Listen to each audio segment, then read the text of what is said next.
que durante mucho tiempo he querido compartir en iglesias o en algún seminario. Y es una serie que he venido tratando de refinar, de llenar con la palabra de Dios, desde luego. Una serie en la que Dios me ha hablado de una forma profunda en los últimos 4 o 5 meses, yo diría. Y los mensajes que voy a compartir van a ser 5, 6, 7 mensajes, no sé cuánto va a durar la serie. Pero creo que el Espíritu Santo ha puesto en mi corazón estos mensajes y creo que es una de las necesidades más grandes que la iglesia cristiana de todo el mundo necesita en esta época en la que por todos lados hemos visto los ataques de Satanás. Esta serie se va a titular Sanidad Interior, la sanidad interior. Y cuando nosotros comenzamos a hablar de la sanidad interior, estamos nosotros inmediatamente y de una forma similar dando a entender que dentro de nosotros, dentro de nuestra mente, en nuestra alma, existen heridas. Existen heridas de carácter emocional, traumáticas, complejos, rencores, amarguras, producidas todas estas heridas dentro de nosotros por algo que en nuestro pasado sucedió. Todas estas heridas forman parte de un estorbo muy grande para la obra de Dios. Nosotros sabemos que no existe ninguna persona en esta iglesia, ni en ninguna iglesia, ni en el mundo entero, que no tenga algún problema con algún complejo, con algún trauma producido cuando era niño, cuando era joven, algún rencor contra el exmarido, contra el ex esposa, contra los padres. Pero en esta mañana todos nosotros somos el resultado de nuestras experiencias pasadas y de nuestros pensamientos pasados. En esta mañana tú te sientes como te sientes en este momento, porque en el pasado algo afectó tu vida. Si tú en esta mañana estás lleno de gozo y llena de gozo y tienes paz con el Señor, simplemente es porque has permitido que el poder del Espíritu Santo, usando la Biblia, haya podido penetrar en tu vida y en tu mente y estés en lo que dice la Biblia, renovando tu manera de pensar.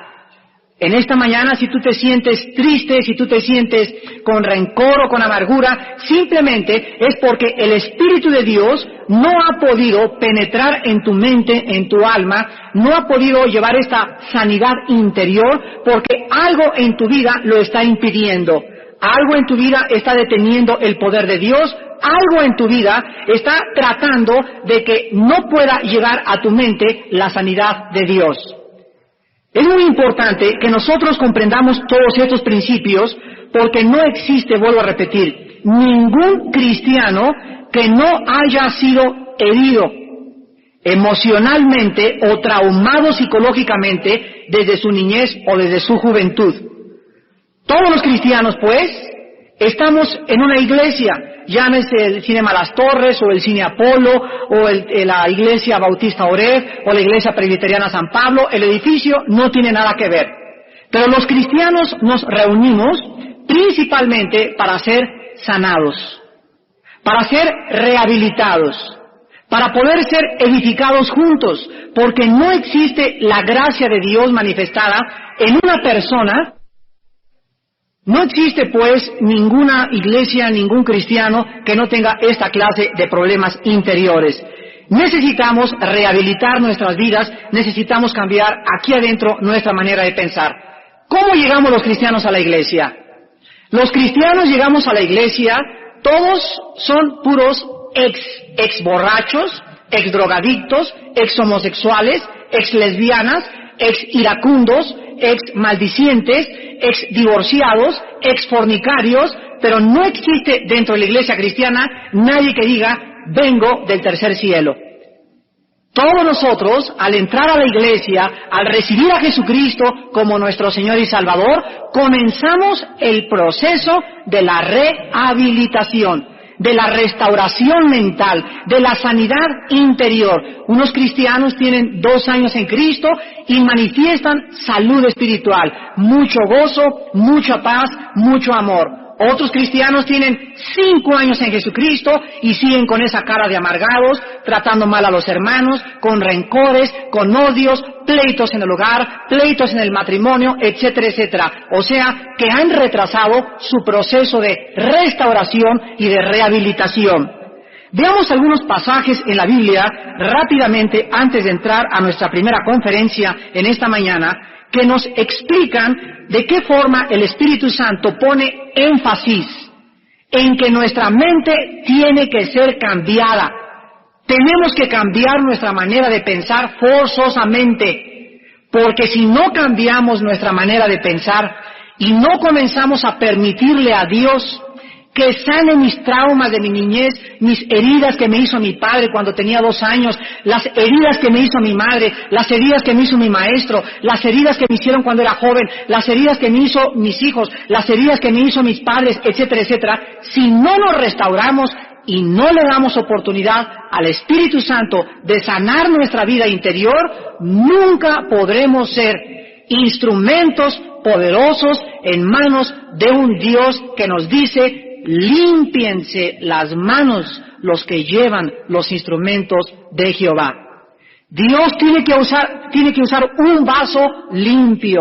Dios tiene que usar una mente renovada. Nadie puede ser útil en las manos de un Dios santo mientras en su mente tenga estas cosas que están impidiendo la santidad del Espíritu Santo y mientras en su corazón haya iniquidad. Dice, por ejemplo, en Romanos capítulo 12, versículo 2, un versículo que todos los cristianos se saben de memoria, o por lo menos que deberíamos de saber. La Biblia nos muestra y se nos ordena: no se conformen a este siglo. No permitamos que el mundo nos moldee, es lo que significa en el griego. No obstaculicen el poder de Dios, porque si no, el mundo nos va a meter en un molde. Vean ustedes aquí por un momento, el mundo tiene un molde, Dios tiene otro molde, y o dejamos que Dios nos moldee, o permitimos que el mundo nos moldee. Cuando salimos del mundo, éramos conforme al mundo, seguíamos las modas del mundo, el lenguaje del mundo, las fiestas del mundo, las diversiones del mundo. En cuanto el Espíritu de Dios nos saca de este molde, ahora entramos a otro molde. No hay nada de que soy como soy, o yo quiero hacer en mi vida lo que yo quiero. O dejamos que Dios nos moldee con el fuego de su Espíritu, o regresamos otra vez y permitimos la influencia en el mundo. Dice el apóstol Pablo: no os conforméis a este siglo, sino transformaos. La palabra aquí, transformaos, es la palabra griega metamorfosis. Metamorfosos en el griego, y significa un cambio total de estructura. La metamorfosis es exactamente lo que el gusano de seda lleva a cabo cuando se queda pegado en el árbol y queda ahí el cascarón y sale una mariposa. El cambio de la mariposa al gusano de seda es una metamorfeo, es un cambio de forma, metamorfos, cambio de forma. Y la Biblia dice que nosotros debemos de sufrir un cambio interior, y la Biblia nos dice cómo es este cambio: por medio de la renovación de vuestro entendimiento. La mente tiene que ser cambiada. La mayor parte de las personas, como están conscientes de que tienen problemas de conducta o que se portan de una forma anormal, tienen la costumbre de comenzar a visitar a los psicólogos y a los psiquiatras. Si en esta mañana hay algún psiquiatra y algún psicólogo, no quiero ofenderlos, pero simplemente, amigos doctores, les quiero decir que el problema no está en la mente, el problema es más profundo que en la mente. No es la psique, el problema es espiritual. Cuando un psiquiatra o un psicólogo quiere ayudar a una persona a cambiar su mente, siempre la pregunta es la siguiente: ¿qué terapia va a usar? ¿Qué te va a dar a leer? Te va a dar a leer a Jean-Paul Sartre, te va a enseñar el existencialismo, o te va a mandar a un viaje por las Bahamas para que se te olviden los traumas y el complejo de culpa que tienes del aborto y del niño que mataste cuando tenías 15 años de edad.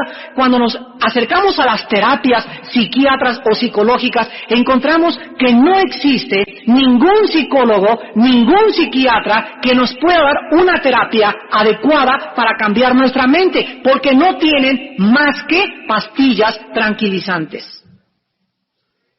No se puede manejar a una persona bajo la neurosis o bajo la paranoia más que a través de tranquilizantes. Sin embargo, la Biblia nos dice que solo el Espíritu Santo y la palabra de Dios tienen el poder de cambiar nuestra manera de pensar. Si alguna persona está actuando de una forma anormal o fuera de lo normal, de acuerdo al parámetro de conducta humano, esa persona tiene un problema espiritual, no mental. Y el problema espiritual siempre lo encontraremos en el pecado. Cuando nosotros estamos en la consejería con los matrimonios o con alguna persona o con algún joven, siempre la pregunta que nosotros los pastores o los guías espirituales deberíamos hacer es inmediatamente: hermano en Cristo o hermana en Jesús o matrimonio fulano de tal, ¿cómo está tu comunión con Dios? ¿Cómo está tu comunión con Dios? Y ahí encontramos casi el 95% de los casos que el problema está en que dejaron de orar, dejaron de leer la Biblia, tienen 3 o 4 días que no tienen ningún estudio bíblico, tienen semanas que no estudian la palabra de Dios, tienen semanas que no hacen un altar familiar, tienen semanas que tienen esto, y encontramos la mayor parte de las veces, repito, que el problema estriba en su falta de comunión con Dios.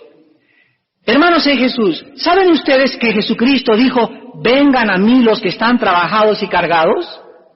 ¿Y saben ustedes qué quería decir Jesucristo? Que Jesucristo vino a un mundo donde la humanidad está cargada y trabajada. Todos nosotros estábamos tan cargados con el pecado, con tantos problemas, con la casa, con el trabajo, con los chismes, con las demandas, con esto y con aquello, y estábamos agotados emocional y físicamente y mentalmente, y por eso recurríamos a los tranquilizantes, al alcohol, por eso teníamos úlceras, por eso teníamos problemas cardiovasculares, porque todo el trajín, la angustia de las cosas que nos rodean influye en nuestra paz interior. Y Jesús dice: vengan a mí, no dice vayan a los ecuaniles, no dice vayan a los psiquiatras, no dice vengan a mí, dice Cristo, y encontrarán, escucha lo que dice Cristo, encontrarás descanso, paz, tranquilidad, sosiego en la persona del Hijo de Dios. Es Cristo la respuesta a cualquier problema de nuestra vida.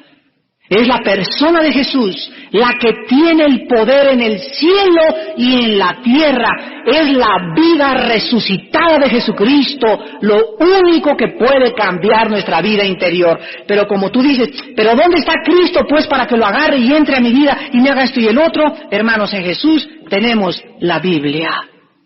La Biblia es Cristo, Cristo es la Biblia. La palabra es el Hijo de Dios, la palabra es el Hijo de Dios hecho carne. Cuando tú abres la Biblia, te pones en contacto con Dios. Es Dios el que te está hablando, es Dios el que te está dirigiendo, es Dios el que te está fortaleciendo. Jesús dijo: mis palabras no son las palabras del libro de Shakespeare o de Oscar Wilde o de una obra de literatura. No, la Biblia tiene un poder, este libro tiene un poder que no lo tiene ninguna otra obra literaria. Jesús dijo en Juan 6:63, mis palabras son espíritu y son vida. ¿Qué significa esto? Que la Biblia es alimento, es medicina espiritual a nuestro espíritu. Y el espíritu solo puede ser afectado por la Biblia, por ninguna otra cosa más que por la Biblia. Y además dice Cristo, mis palabras son vida. La vida de Jesús es transmitida a tu vida. Cuando leo la Biblia, la vida de Dios, el Zoe, la vida divina, me limpia, me purifica, me transforma, me fortalece, me da dirección. Y cuando el cristiano descubre que esto es Dios y que hay un poder en estas páginas y que el Espíritu Santo está siempre usando estas letras, el cristiano comienza a ser renovado, cambiado, comienza a pensar diferente, comienza a tener poder, comienza a poder vencer el pecado, comienza a caminar en el Espíritu, comienza a parecerse al Hijo de Dios. Y vean cómo acaba Romanos 12:2. No os conforméis a este siglo, sino transformaos por medio de la renovación de vuestro entendimiento. Y aquí nos dice el Espíritu Santo la razón por la cual necesitamos la transformación de nuestra mente, por qué necesitamos la medicina de Dios, por qué necesitamos la sanidad interior. Y dice, para que comprueben, para que comprobéis cuál sea la buena voluntad de Dios, agradable y perfecta. ¿Por qué necesitamos cambiar nuestra manera de pensar? Porque dice la Biblia que si no cambiamos nuestra manera de pensar, si no nos renovamos, si no memorizamos la Biblia, si no la meditamos, si no tenemos comunión con Dios en su palabra, nunca sabrás qué quiere Dios para tu vida. La única forma de comprobar la voluntad de Dios es poniéndonos en contacto con Dios en su palabra. Y la Biblia dice que la voluntad de Dios la define de tres formas. En primer lugar, es buena. ¿Sabes algo? Que la voluntad de Dios es lo mejor para tu vida, aunque tú ahorita no lo pienses así. La voluntad de Dios es, en segundo lugar, dice ahí, agradable. O sea, no te va a hacer daño. Cuando tú vas al dentista y eras niño, nos jalaban los papás y vamos porque me va a doler, y el dentista, y hasta tenías ganas de matar al dentista, y hasta unos hasta amargados están contra su dentista de cuando eran niños, sin darse cuenta que el dentista, al sacarles esa cosa podrida, les estaba haciendo un favor. Y es cierto que el proceso de la cirugía duele, pero el dentista no te saca el diente para destruirte, sino para que mantengas tu salud. Y la disciplina de Dios a nuestra vida no es para destrucción, es para edificación. Y aunque al momento nos parezca algo difícil y algo doloroso, después produce frutos apacibles de justicia en los que en ella han sido ejercitados. Por eso, hijo mío, dice Hebreos 12, no menosprecies la disciplina de Dios, ni te enojes cuando Dios te azota, porque es símbolo nada más del amor divino en nuestras vidas. Y muchas veces Dios, dice la Biblia, nos va a podar. ¿Ustedes conocen de jardinería? Bueno, los que conozcan, ustedes saben que cuando un rosal está dando muchas rosas, llega el jardinero y le corta más abajo del tallo para que dé más fruto. Dijo Cristo en Juan 15, muchos cristianos dan fruto, pero Dios no quiere que demos fruto, Dios quiere que demos mucho fruto. Y cuando comienzas a dar fruto, no te conformes y digas, ya estoy satisfecho con eso. No, Dios quiere que demos mucho fruto, y viene la poda. Y la poda siempre es dolorosa. Pero el propósito de Dios siempre es para edificación. El que no escatimó a su Hijo por nosotros, sino que lo dio por nosotros en la cruz, ¿cómo no nos dará todas las cosas si nosotros se la pedimos? Vean ustedes también el libro de los Efesios, capítulo 4. Y con todos estos pasajes estamos sentando las bases de nuestra serie, La Sanidad Interior. Todos estos pasajes que les estoy mostrando están relacionados con el cambio de la estructura mental en el cristiano, a través del poder de la palabra de Dios, mediante el Espíritu Santo. Dice Efesios 4, 17 al 24. Efesios 4, del 17 en adelante. Esto pues digo y requiero en el Señor, que ya no andéis como los otros gentiles que andan en la vanidad de su qué. ¿Cómo describe la Biblia la mente de los no cristianos? ¿Cómo? La describe que andan. Aquí la palabra andar es la palabra griega peripateu, y significa normar la conducta. Las personas que no son cristianas, dice la Biblia, la norma de su conducta, la forma como piensan es hueca, fútil, superficial, sin ningún valor eterno. Nada más piensan en el adulterio, en la fornicación, en cuánto dinero van a hacer, en la prosperidad de su compañía, en el abrigo de pieles que se compraron, en el carro 300 Nissan que se acaban de comprar, en cuánto van a hacer esto, y toda la conversación de ellos es totalmente hueca, vacía. Yo les contaba hace algún tiempo en algún seminario de jóvenes, que me acuerdo que iba en un vuelo a Los Ángeles, ya íbamos como a 3,000 metros de altura en el avión, y la persona que estaba enfrente de mí estaba junto a su esposa y otro amigo, y estaban durante 45 minutos platicando de esto. Y le decía él a su esposa, qué martini tan bonito y tan transparente, mira la aceituna cómo flota. ¿No te parece que es maravilloso esta copa y en este momento comenzar a transformar nuestro corazón y comenzar a sentir algo que nos transforma? Y de veras, mi vida, cuando tomo un martini, siento que te quiero dar un beso. Y el que estaba junto le estaba diciendo, es que es mejor que el martini, el whisky. Compadre, ¿no has probado el whisky Cheverny? ¿O no has probado? Y durante 45 minutos yo pensaba, ¿qué pasaría si cayera el avión y estuvieran delante del juicio de Dios y Dios les dijera, ¿en qué pensaron los últimos 45 minutos? Y a veces yo pensaba, cuando yo volaba en los aviones y tenía yo poco de ser cristiano, que me daba, a veces, y lo confieso, me daba vergüenza, me subía al avión con la Biblia y la traía en una maleta y como que la sacaba así sin que nadie la viera, y me abría así el saco y la comenzaba a abrir, y cuando me di cuenta qué van en la conversación de los seres humanos, ya no me dio pena y entro así en el avión con la palabra y pongo mi mesita y abro la Biblia que la veo, y siempre pasarán gentes que se acercan y, ¿es la Biblia? Sí, ¿qué? Oigan, si la persona de junto al avión también le dice a la azafata, ¿no tiene el Playboy? Hay gente que pide el Playboy en el avión, ¿por qué yo como hijo de Dios no voy a leer el libro más maravilloso que Dios nos dejó? Pero la mente de la gente es vana, superficial, hueca, para la oreja en un Vips. Abre tus oídos en el vapor, en tu club, de lo que hablan los hombres o las mujeres. Júntate en Sambos con un grupo de muchachas o de muchachos o de parejas y escucha su conversación. La Biblia dice que es vana, vacía, hueca. ¿Por qué? Porque dice Romanos que los que son de la carne piensan en las cosas de la carne. Y el ocuparse de la carne es muerte, el ocuparse del espíritu es vida y es paz. Ahí está la diferencia. Lo primero que es afectado en la vida cristiana, lo primero que es afectado es la mente. Comenzamos a pensar ya no en cosas vanas y superfluas. Ya vamos a Vips y comenzamos a hablar de Romanos, de Efesios, de qué pasó en la iglesia, de cuál fue el sermón, del estudio bíblico. El cristiano comienza en su mente a pensar de una forma diferente, porque comienza el cristiano a ser afectado por el Espíritu de Dios. Ahora vean ustedes también en el Salmo 23, finalmente, en el Salmo 23, que todos nos lo sabemos de memoria, en todos los funerales en el mundo lo recitan, lo leen tanto musulmanes como cristianos, como católicos, como protestantes.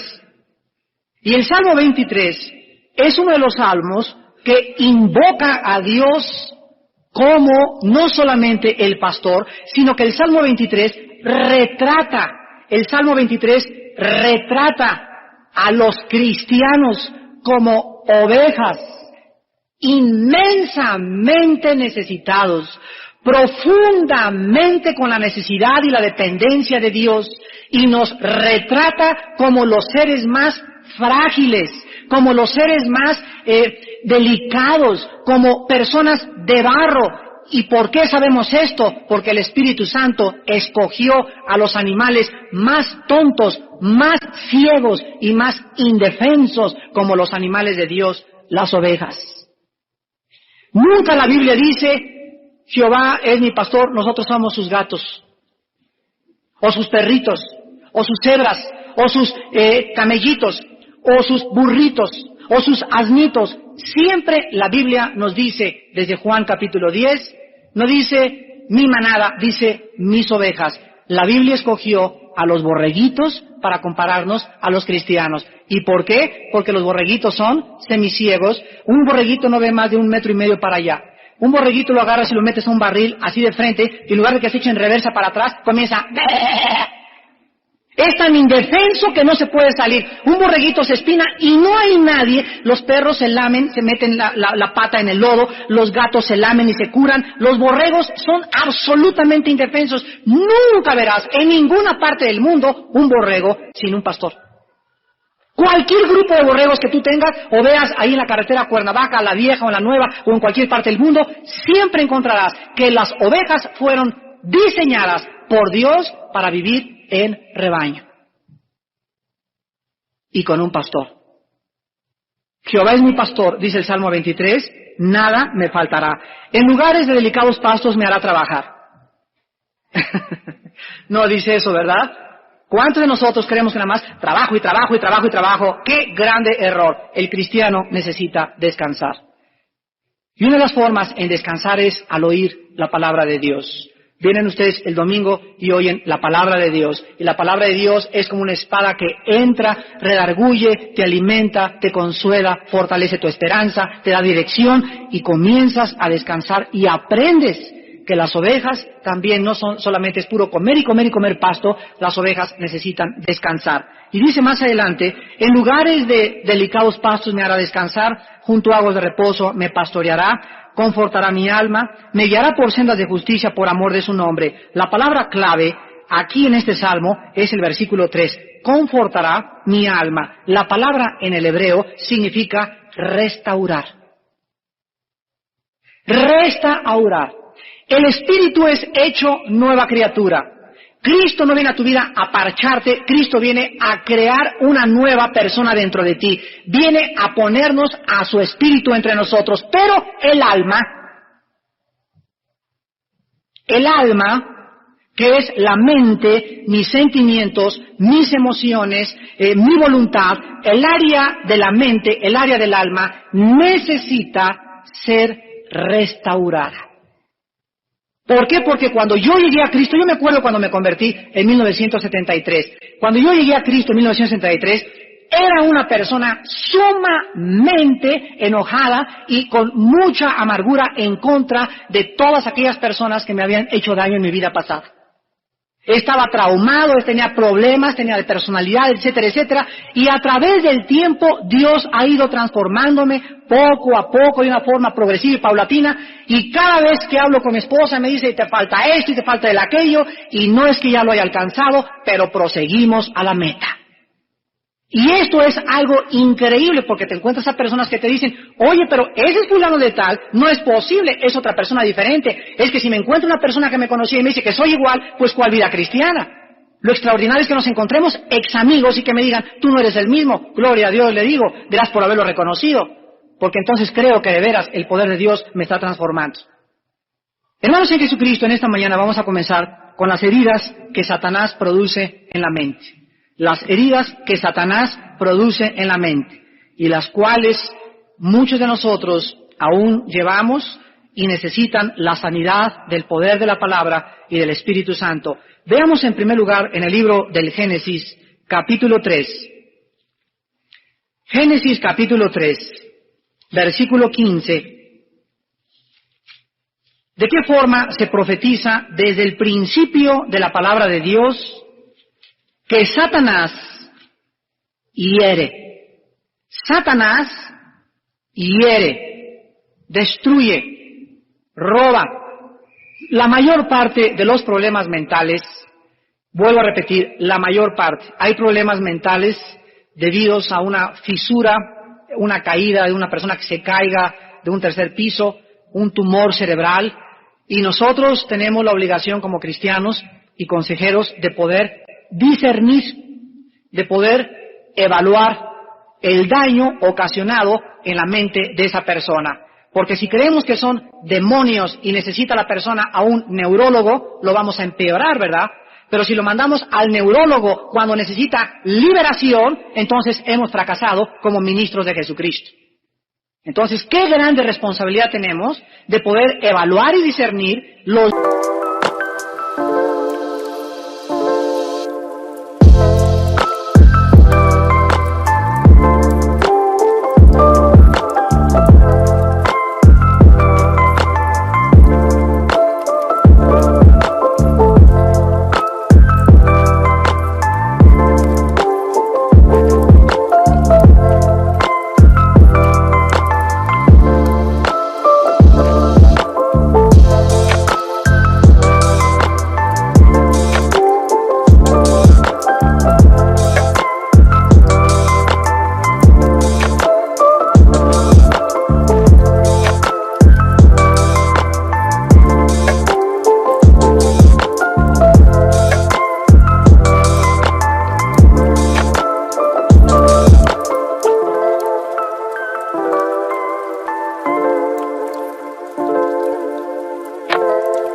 daños, las heridas causadas en la mente, ya sea por problemas físicos reales, cuando la mayor parte de las veces, vuelvo a repetir, la mayor parte de las veces la mente ha sido herida por Satanás. Dice en Génesis 3:15 la primera profecía del Mesías, y el Espíritu Santo nos habla y nos muestra que en esta profecía Satanás tendría un solo objetivo, tendría una sola meta, una sola comisión. Y dice así: y pondré enemistad entre ti y la mujer. O sea, va a haber una enemistad constante entre Satanás y la mujer. O sea, la descendencia de la mujer, la descendencia de Satanás. Quiero que vean que por toda la Biblia corren dos líneas. Por toda la Biblia corren dos líneas. La descendencia de la mujer. ¿Quién creen ustedes que es la descendencia de la mujer? El Mesías. Y por eso las genealogías en la Biblia, por eso encuentran en la Biblia Marta, mamá de Paquita, Paquita, mamá de Tiburcia, Tiburcia, mamá de Filomena, Filomeno, padre de Epafrodito, Epafrodito, padre de esto. Y yo me acuerdo cuando leía las genealogías, bueno, ¿y a mí qué me sirve que fulano de tal, papá de este, papá y papá y papá y papá y papá? Ah, para que nosotros sepamos que la Biblia es el único libro en el mundo que puede trazar la genealogía de un hombre desde hace más de 6,000 años. ¿Tú te acuerdas quién fue tu tatarabuelo? Yo tengo un tío que ya murió, mi tío Juan, llevaba toda la cuestión heráldica de la familia Alducin y la trazó, creo que hasta 1400, ya no pudo irse más para atrás. Hasta ahí llegó nada más. Y por eso hay los famosos escudos heráldicos de las familias Pompidou y Richelieu. Casi no hay de la familia García ni Pérez, ¿verdad? Pero cuando estamos en Cristo ya no nos importa la cosa heráldica de la familia. Pero es increíble que cuando venimos a la Biblia se pueda trazar desde hace 2000 años para atrás toda la genealogía de Cristo para que nosotros sepamos que Jesucristo cuando vino al mundo era el Mesías de acuerdo a su genealogía. Entonces, por toda la Biblia se profetiza que vendría una genealogía, y de esa genealogía, de Abraham, de Moisés, de David, etcétera, etcétera, tendría que venir el Mesías, pero dice que vendría otra línea satánica, diabólica, y dice así: y entre tu simiente, o sea, la semilla de Satanás y la semilla de la mujer. Y dice, esta te herirá en la cabeza y tú le herirás en el calcañar. O sea, la descendencia de la mujer heriría a Satanás en la cabeza, le daría el golpe mortal. La descendencia de la mujer triunfaría, la descendencia de Satanás solamente haría tropezar al Mesías. La palabra le herirás en el calcañar es el tobillo. Y ustedes conocen dentro de la mitología griega el famoso talón de Aquiles, de ese gran corredor de la mitología griega, que en el momento que descubrieron que eso era su punto frágil, le dispararon una flecha y en ese momento él perdió la batalla. Entonces, Satanás o la semilla de Satanás trataría de obstaculizar, de impedir, nunca de matar, porque las puertas del infierno no prevalecerán contra la iglesia. Se profetiza que Satanás trataría de impedir que el Mesías naciera, perseguiría a la línea de la mujer, hasta ahorita lo sigo haciendo, y después cuando el Mesías muriera en la cruz, Satanás se enojaría, se irritaría, desataría todo su odio y toda su perversidad y todo su coraje en contra de la descendencia de la mujer, que somos nosotros los cristianos. El Satanás no odia al teporocho que está en la esquina, ni a tu padre, ni al narcotraficante de drogas, ni a la mujer adúltera. Satanás odia. Y estoy hablando de un odio homicida, de un odio calumniador, de un odio que solamente puede ser descrito por Jesucristo con las palabras: Él vino para destruirlos, Él quiere destruirlos, Él quiere hacer que ustedes no lleguen a la meta, Él quiere afectar su mente. Y comparémoslo con Apocalipsis capítulo 2. Y en Apocalipsis capítulo 2 encontramos que aquí ya el Mesías ya murió, desde luego, pero encontramos una mujer y el dragón. Es una grave equivocación decir que la mujer es la iglesia o que es la virgen. La mujer es Israel, de acuerdo a otras profecías de la palabra de Dios.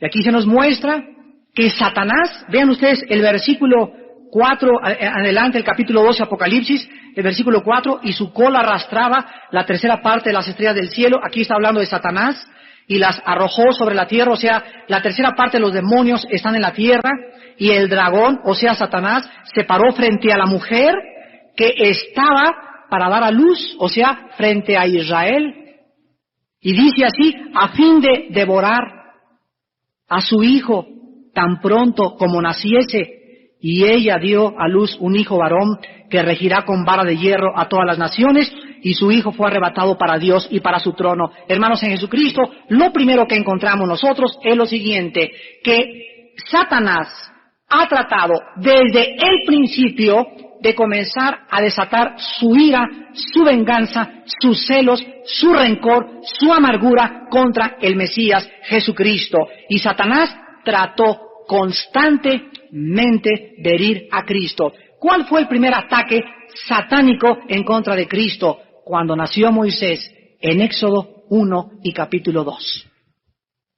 ¿Qué pasó cuando las mujeres judías comenzaron a ser muy fértiles y comenzaron a tener niños hebreos al por mayor? Llegó un momento que el faraón, al fallarle la estrategia de ponerles cargas en demasía en los hombros del pueblo, el faraón dijo, voy a cambiar mi plan, y mandó matar a todos los niños menores de 2 años. A través de esta matanza, vean ustedes lo siguiente, abran los oídos, hermanos, la mayor parte del plan de Dios siempre lleva víctimas.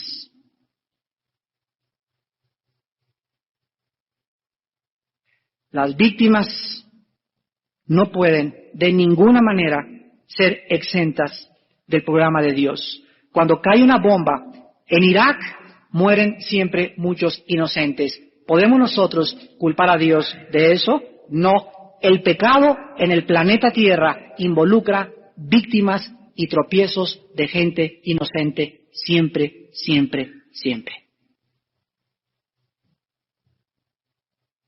Miles de mujeres perdieron a sus hijos, pero el niño que venía de la línea de Génesis 3:15, el niño que vendría a libertar a su pueblo, el niño que traía en su sangre la simiente del Mesías, fue preservado por la fe de sus padres cuando metieron a Moisés en una canastilla de junco, lo echaron al río Nilo, e increíblemente, en la providencia y soberanía de Dios, el junquito llega a las manos de la hija de Faraón, el Moisés al que el Faraón estaba persiguiendo, paradoja de paradojas, es criado en el palacio del hombre que más lo odiaba.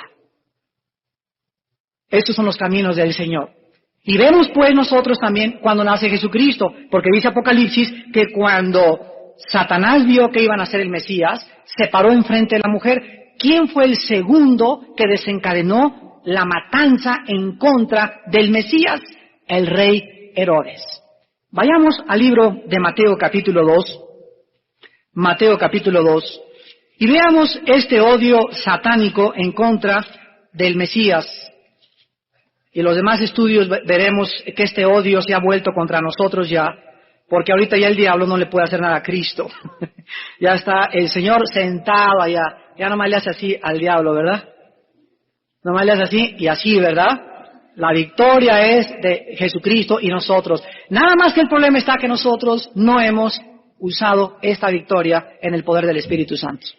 Y por eso la iglesia está siendo un cuerpo de cristianos derrotados, malhumorados, rencorosos, amargados, porque no han descubierto que nuestra lucha no es entre nosotros, nuestra lucha es contra huestes espirituales de maldad. Y cuando el cristiano no vea ya a su hermano como su enemigo, sino como aquel que está siendo usado por el enemigo, el cristiano comenzará a ganar con una vida de oración.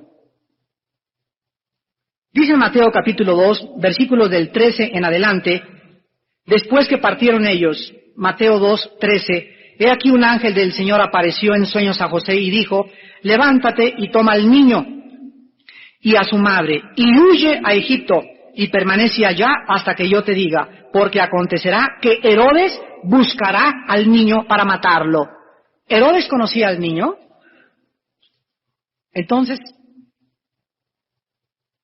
fíjense ustedes lo que nos dice este pasaje. Lo que nos dice este pasaje es lo siguiente, que Satanás no conoce lo que pensamos. Si Satanás supiera lo que pensamos, hubiera usado a Herodes para matar al niño. Pero como Herodes no sabía quién era el niño, mandó a matar a todos los niños menores de 12 años. Satanás sabe o se imagina lo que hay en tu mente por tus gestos, por tu mirada, por tus actitudes, pero él no puede conocer nuestra mente, no puede leer nuestra mente. Vuelvo a repetirlo, si así fuera, hubiera usado a Herodes y el niño de...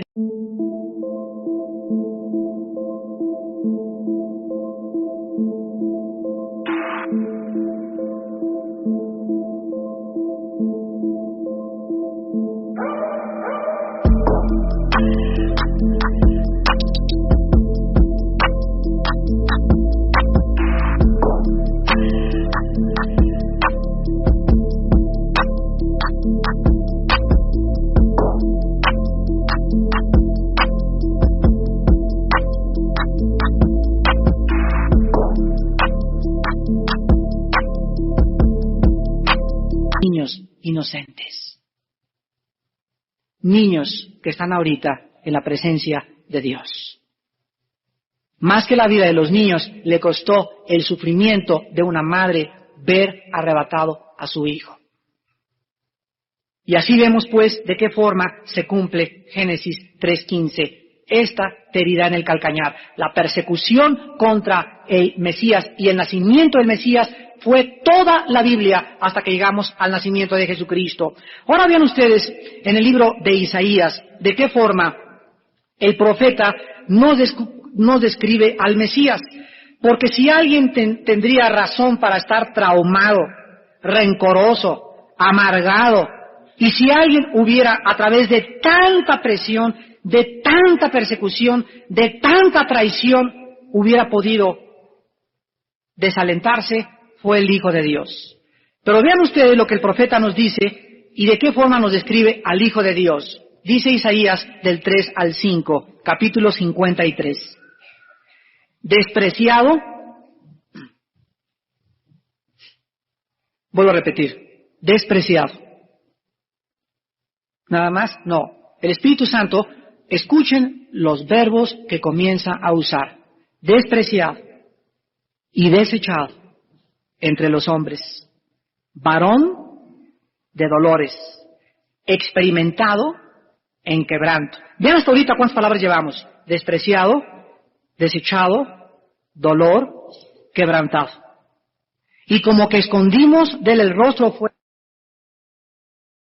Y viene más, por azotado. Ahí está la palabra de Génesis 3:15, por herido. El Hijo de Dios ha sido el ser humano más profundamente herido de cuantos seres humanos han nacido en esta tierra. Herido de Dios y abatido. Mas él, y aquí dice, ¿por qué fue herido? Herido fue por nuestras rebeliones, no por nada que él haya hecho por nosotros.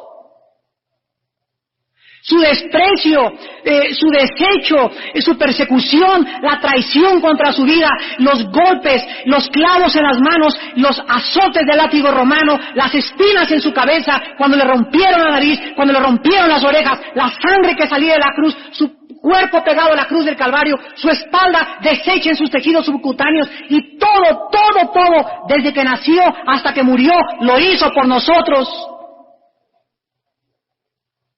Y nosotros estamos, me las vas a pagar. Y nosotros estamos, ay, me dolió mucho lo que me hicieron. Dice la Biblia en Hebreos, aún no hemos sufrido hasta la sangre. ¿De qué estamos hechos? ¿De mantequilla? ¿O de jalea McCormick?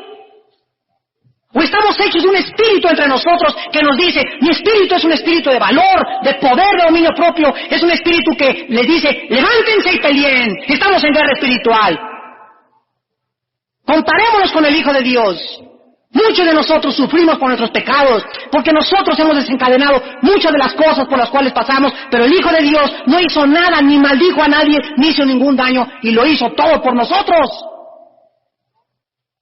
¿En dónde está el carácter cristiano? ¿En dónde está ese carácter que dice la Biblia? Porque todo lo tengo por basura y de ninguna cosa hago caso con tal que acabe mi carrera. El cristiano ahorita antes que venga Cristo, el cristiano necesita ser un hombre de hierro espiritualmente. Se necesitan líderes que soporten las presiones, se necesitan líderes que no pierdan la visión, se necesitan líderes santos. Si no, no vamos a llegar. Se necesita hombres que estén de pie, con convicciones profundas en su espíritu, de saber que Jesús pelea por nosotros, que Él está sentado y que tenemos que aprender, hermanos, tenemos que aprender a combatir las huestes espirituales del maldad y tenemos que aprender en esta serie a sanar nuestras heridas. Un soldado que está en el suelo, me duele, mi lele, ay, no tengo mertiolate. Yo he visto películas donde ha habido soldados que llegan así, me acuerdo en una película que vi, La Guerra Civil, muy buena que acaban de hacer, por cierto, ahorita, entre el norte y el sur en Estados Unidos, que llegaban así los del sur con las bayonetotas grandotas así en los rifles y llegaban contra los soldados y ¡pam! Les enterraban toda la lanza así en una pierna y era para que mi lele y se paraban los soldados y así cojeando agarraban el fusil y pum pum y seguían disparando. Y yo decía, ¿por qué no somos iguales los soldados cristianos? ¿Por qué somos tan fácilmente un rozoncito de una bala, mi lele? Una heridita, una curita, y hasta que no le traigan la curita al hermano, y hasta que no se reponga, no sigue peleando el hermano. ¿De qué estamos hechos entonces? Se necesita un valor sobrenatural y nada más el Espíritu Santo nos los puede dar. Satanás hirió desde que nació Jesucristo. Jesús fue un ser humano que desde nació, dice el versículo 3, desde que nació fue despreciado.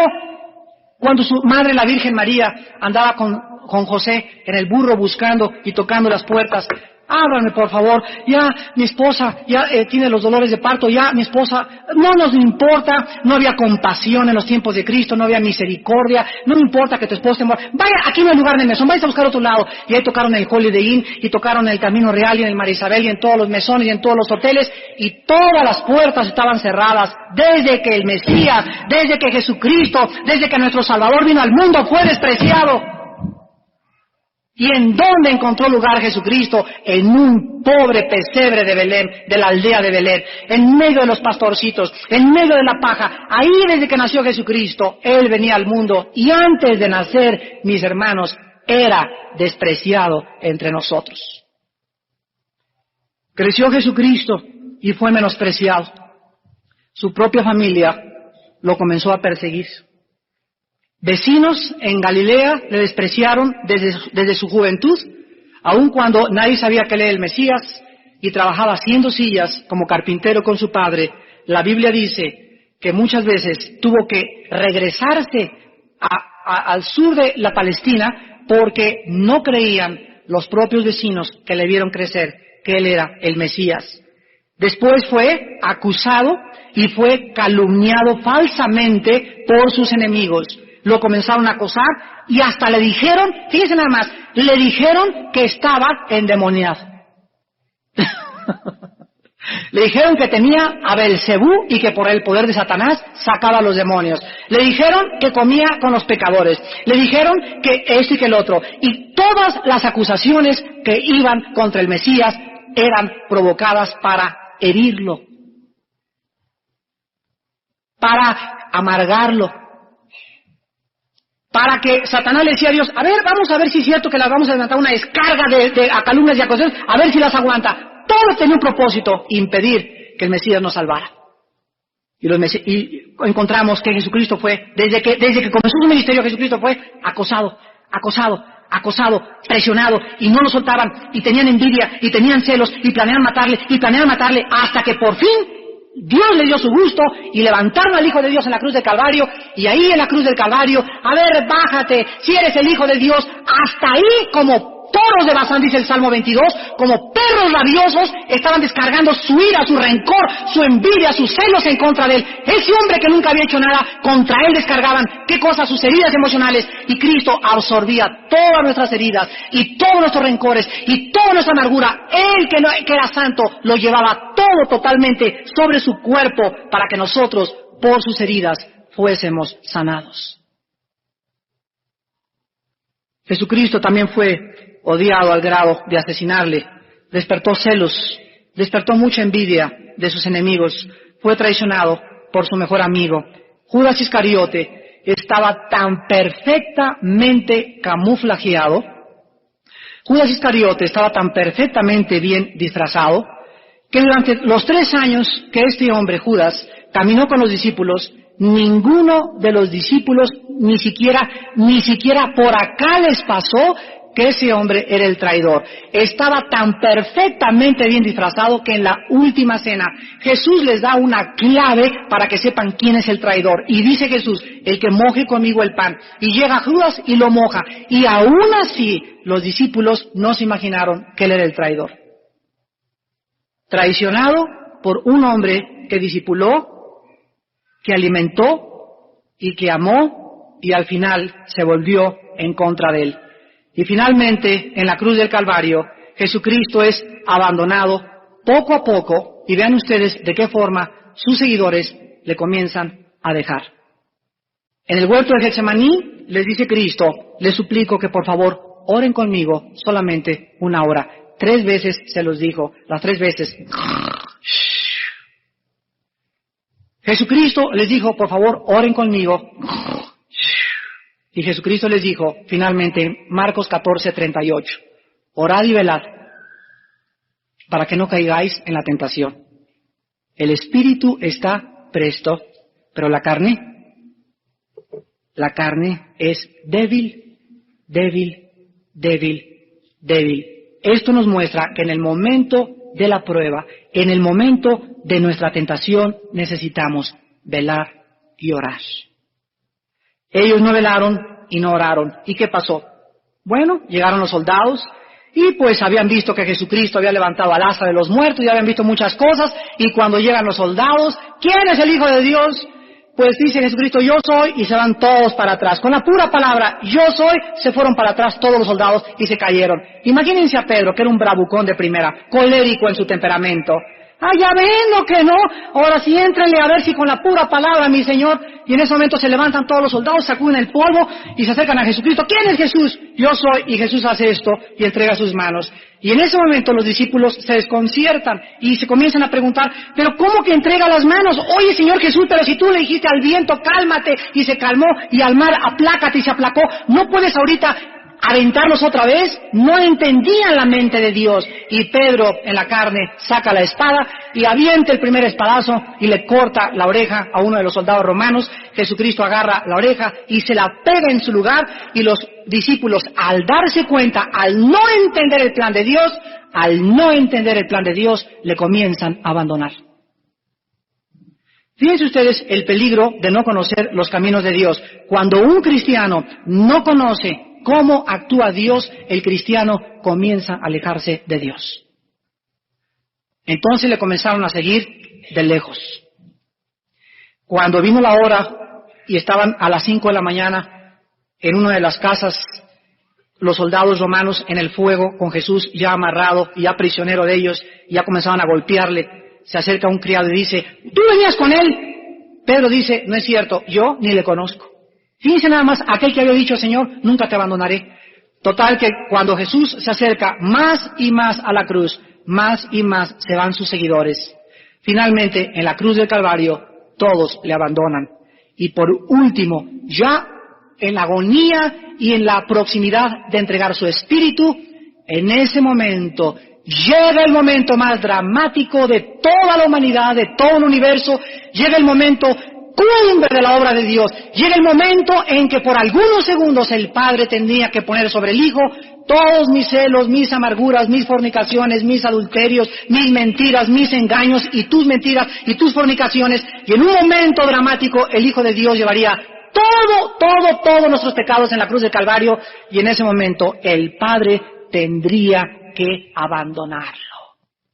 Y Jesús grita en el Salmo 22, Dios mío, ¿por qué me has abandonado? Escuchen esto, despreciado y desechado, abandonado por sus vecinos, abandonado por sus seguidores, traicionado por sus propios hermanos, su madre no creía en él tampoco, abandonado en la cruz, vituperado por todos, y por si fuera poco, en la cruz del Calvario, el Padre, el único que podía sostenerlo, el único que lo amaba, el Padre también le abandona. No hay soledad más profunda y más dramática que aquella que Jesús llevó en la cruz. Y todo lo hizo por ti y por mí. Satanás lo quiso herir. Sin embargo, la Biblia nos muestra que la victoria de la cruz fue la derrota de Satanás. Porque Satanás no conoce los caminos de Dios, porque mis caminos, dice el Señor, no son vuestros caminos, ni mis pensamientos vuestros pensamientos. Y de la misma forma que Dios actuó con el Hijo, es la misma forma como actúa con todos nosotros. Si nosotros no entendemos que la santificación es el crecer en humildad y en mansedumbre y acostumbrarnos a sufrir por Cristo, ninguno de nosotros va a crecer en la santidad. La única forma en que se manifieste el poder de Dios en nuestra vida es aprendiendo a morir a aquello que la carne quiere defender. Y cuando comprendamos esto, comenzará un perfume nuevo a manifestarse a través de nuestra vida. ¿Por qué? Porque estamos siendo sanados de nuestras heridas emocionales. Es importante, pues, en esta mañana, para acabar, que nosotros recordemos que así como Jesús fue herido, ahora nosotros los que le seguimos a Él, somos el blanco del ataque de Satanás. Y Satanás hiere con dos armas principales a todos los seguidores de Cristo. No es tan importante las divisiones entre nosotros. No es tan importante las heridas de la guerra espiritual. ¿Saben ustedes cuál es la herida más peligrosa de todas las heridas de un cristiano? El rencor y la amargura. Cuidémonos y asegurémonos en esta mañana de que no hemos sido heridos en esta área.